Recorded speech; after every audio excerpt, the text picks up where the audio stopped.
Hello ನಮಸ್ಕಾರ ರೀ ಎಲ್ಲರಿಗೂ. ಹೇಗಿದ್ದೀರಿ? ನೀವೆಲ್ಲರೂ ಆರಾಮಿದ್ದೀರಿ ಅಂದ್ಕೊಂಡಿದ್ದೀನಿ. ನಾವು ಆರಾಮಿದ್ದೀವಿ. ವೀರೇಶ್ ತುಮಕೂರು ಯೂಟ್ಯೂಬ್ ಚಾನಲ್ಗೆ ನಿಮಗೆಲ್ಲರಿಗೂ ಸ್ವಾಗತ. ಇವತ್ತು ನಾನು ತೋರಿಸ್ತಾ ಇರೋದು ಚಕ್ಲಿ, ಹಸೆಕಾಯಿ, ಬೆಳ್ಳುಳ್ಳಿ, ಕರಿಬೇವು, ಕೊತ್ತಂಬರಿ ಹಾಕಿ ಮಾಡುವಂಥ ಚಕ್ಲಿ. ಬಾಯಾಗಿಟ್ಟರೆ ಕರಗ್ತವೆ. ನಾನು ಒಂದು ಸರಿ ಮಾಡಿದ್ದೆ, ಹಿಂಗಾಗಿದೆ. ಒಂದು ಸರಿ ಮಾಡೋಣ, ರಜಾ ಅಲ್ವಾ, ಮಕ್ಕಳು ಬಂದವೆ. ಏನೇನು ಬೇಕು ಅಂತ ನೋಡೋಣ ಬರ್ರಿ. ಹಸಿಮೆಣ್ಸಿನ್ಕಾಯಿ, ಬೆಳ್ಳುಳ್ಳಿ, ಕರಿಬೇವು, ಕೊತ್ತಂಬರಿ, ಜೀರಿಗೆ, ಓಂಕಾಳು, ಉಪ್ಪು. ಇದು ಅವಲಕ್ಕಿನ ಪುಡಿ ಮಾಡ್ಕೊಂಡಿದ್ದೀನಿ. 1 ಲೋಟ ಅಕ್ಕಿ ಹಿಟ್ಟು, 1/4 ಲೋಟ ಪುಟಾಣಿ ಹಿಟ್ಟು. ನಾನಲ್ಲಿ ಜಾಸ್ತಿ ತೊಗೊಂಡಿದ್ದೇನೆ, ಅಷ್ಟು ಹಾಕ್ಬೇಡ್ರಿ. ಈಗ ಒಂದು ಬಾಣಲಿ ಇಟ್ಕೊಂಡು ಅದಕ್ಕೆ 1 ಲೋಟ ಅಕ್ಕಿ ಹಿಟ್ಟಿಗೆ 2 ಲೋಟ ನೀರು ಹಾಕ್ಕೊಳ್ರಿ. ನಾನು 2 ಲೋಟ ಹಾಕ್ಕೊಂಡಿದ್ದೇನಲ್ವಾ.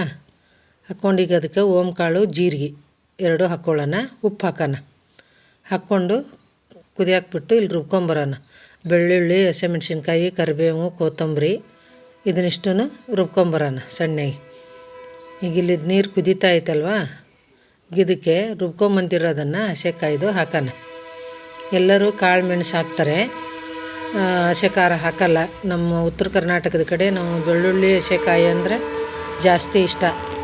ಕರಿಬೇವು, ಬೆಳ್ಳುಳ್ಳಿ, ಕೊತ್ತಂಬರಿ ಇಲ್ದೆ ಮಾಡೋದೇ ಇಲ್ಲ. ಈಗ ಇದಕ್ಕೆ ಅವಲಕ್ಕಿ ಪುಡಿ ತೊಗೊಂಡಿದ್ವಲ್ವ, 1 ಲೋಟ ಅಕ್ಕಿ ಹಿಟ್ಟು, 1 ಲೋಟ ಅವಲಕ್ಕಿ ತೊಗೊಂಡಿದ್ದೆ. ಅವಲಕ್ಕಿನ ರುಬ್ಕೊಂಡು ಬಂದಿದ್ದೇನೆ. 1 ಲೋಟ ಅವಲಕ್ಕಿದು ಪುಡಿ. ಇದು ಕುದಿಯೋ ನೀರಿಗೆ ಹಾಕಿ ಗಂಟೆಲ್ಲ ಹೋಗೋಂಗೆ ಚೆನ್ನಾಗಿ ತಿರುವಾಡ್ಕೊಳ್ಳೋಣ. ತಿರುವಾಡಿಂದ ಈಗ ಅದಕ್ಕೆ 1 ಲೋಟ ಅಕ್ಕಿ ಹಿಟ್ಟು ಹಾಕ್ಕೊಳ್ಳೋಣ. 1 ಲೋಟ ಅಕ್ಕಿ ಹಿಟ್ಟು ಹಾಕ್ಕೊಂಬಿಟ್ಟು ಚೆನ್ನಾಗಿ ಏಕ್ ಮಾಡ್ಕೊಳ್ಳೋಣ ರೀ. ಅದನ್ನು ನೋಡಿರಿ, ಎಲ್ಲ ಏಕಾಗ್ಬೇಕ್ರಿ. ಇದು ಎಲ್ಲ ಏಕ್ ಮಾಡ್ಕೊಂಡ್ಬಿಟ್ಟು ಒಂದು 2 ಸ್ಪೂನ್ ಎಣ್ಣೆ ಕಾಸಿ ಹಾಕ್ಕೊತಾನೆ. ಇದಕ್ಕೆ ನೋಡ್ರಿ, ಬಿಸಿ ಎಣ್ಣೆ ಹಾಕ್ಕೊತಾನೆ, ಒಂದು 2 ಸ್ಪೂನ್ ಗರಿ ಆಗಲಿ ಅಂಥೇಳಿ. ಈಗ ಚೆನ್ನಾಗಿ ಕೆಳಗ ಮ್ಯಾಗ ಎಲ್ಲ ಮಾಡ್ಕೊಳ್ಳೋಣ. ಒಲೆ ಸಣ್ಣಗೆ ಇಟ್ಕೊಂಡಿದ್ದೀನಿ ನಾನು, ಆಫ್ ಮಾಡಿಲ್ಲ. ಈಗ ಅದಕ್ಕೆ 1/4 ಲೋಟದಷ್ಟು ಕಡಲೆ ಹಿಟ್ಟು ಹಾಕ್ಕೊಳ್ರಿ.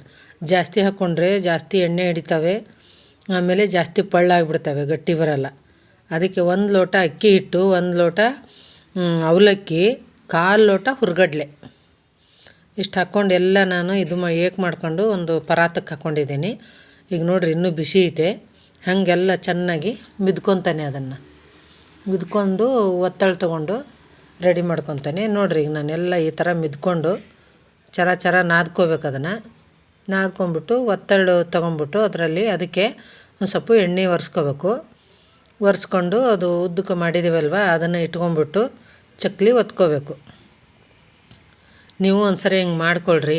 ನಮ್ಮ ವಿಡಿಯೋ ನಿಮಗೆ ಇಷ್ಟ ಆದರೆ ಲೈಕ್ ಮಾಡಿರಿ, ಶೇರ್ ಮಾಡಿರಿ, ಕಮೆಂಟ್ ಮಾಡಿರಿ, ಸಬ್ಸ್ಕ್ರೈಬ್ ಆಗಿರಿ. ನಾವು ಮಾಡಿದ್ವೆಲ್ಲ ನಿಮಗೆ ಫಸ್ಟಿಗೆ ಬರ್ತಾವೆ. ಆಮೇಲೆ ನೀವು ಸಬ್ಸ್ಕ್ರೈಬ್ ಮಾಡೋದ್ರಿಂದ ನಮ್ಗೆ ತುಂಬ ಹೆಲ್ಪ್ ಆಕತ್ತೆ. ದಯವಿಟ್ಟು ಸಬ್ಸ್ಕ್ರೈಬ್ ಮಾಡಿರಿ ಅಂತ ಕೇಳ್ಕೊತಾ ಇದ್ದೀನಿ ತಮ್ಮಲ್ಲಿ. ನೋಡಿರಿ, ಈಗ ಒಂದು ಒತ್ತುಕೊಂಬಿಟ್ಟು ಒಂದೊಂದು ಚಕ್ಲಿ ಬಿಡ್ತಾಯಿದ್ದೀನಿ.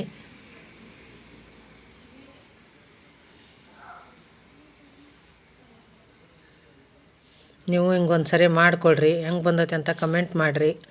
ನಾವು ಹೋಟ್ಲಿತ್ತಲ್ವ ನಮ್ಮದು, ಹೀಗಾಗಿ ಬೇರೆ ಎಲ್ಲ ಥರದ್ದು ಚಕ್ಲಿ ಅವೆಲ್ಲ ಮಾಡಿದ್ದೀವಿ. ಎಲ್ಲ ಒಂದೊಂದು ಮಾಡ್ಕೊತ ಹೋಗ್ತೇನೆ.